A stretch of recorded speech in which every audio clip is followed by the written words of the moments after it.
My husband and I, Brad, welcomed our first child, Tyler, and then 3 years later, our second child, Mason, was born, and we had a happy little family.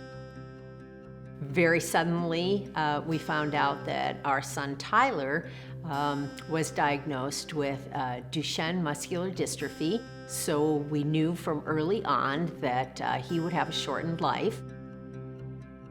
What was this disease? Where was it going to take us? What was going to happen to Tyler?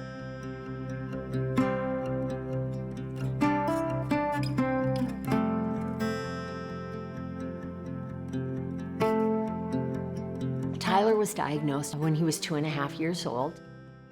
We did feel hopeless for a short while, but then we decided that we needed to come together and not let this run our life.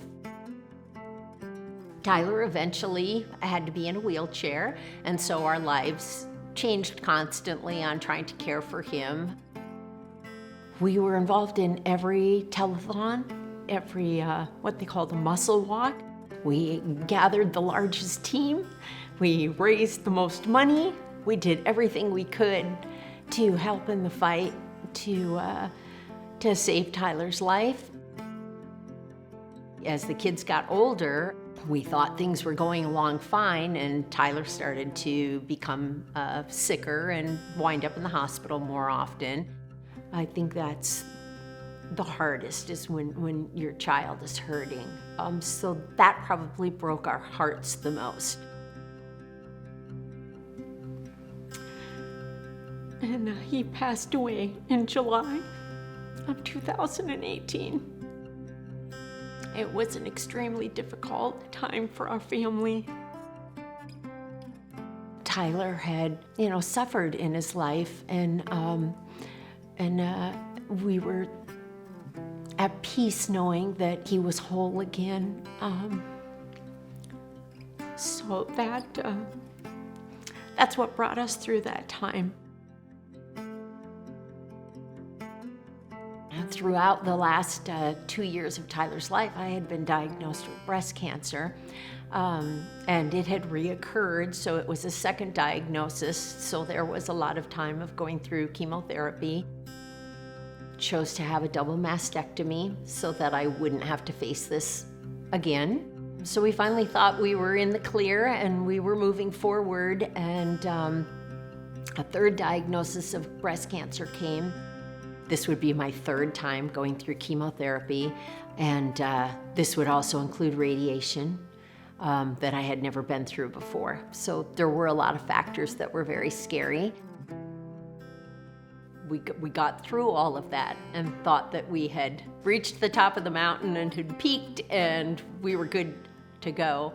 And then approximately a year later, I was diagnosed with AML, acute myeloid leukemia.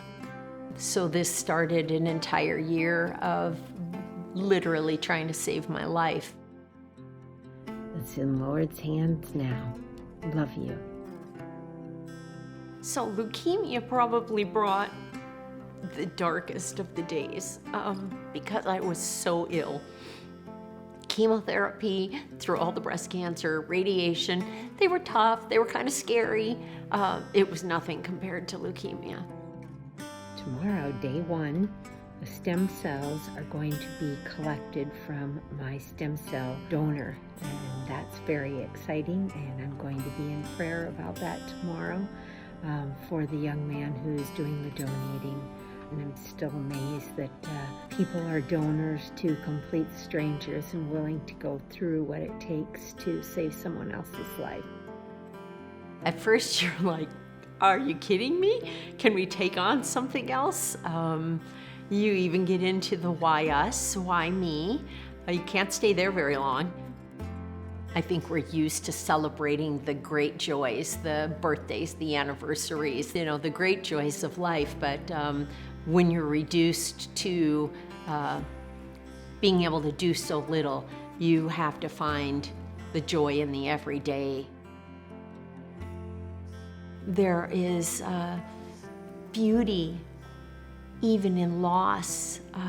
When I look at how heartbroken I am with the loss of Tyler, I realize that with deep pain, there was also deep love. I've walked through very tough times, walked through heartache, and yet I also know that those times in my life were small chunks and bits and pieces, but woven into all of the things that are hard and difficult and challenging are glorious things.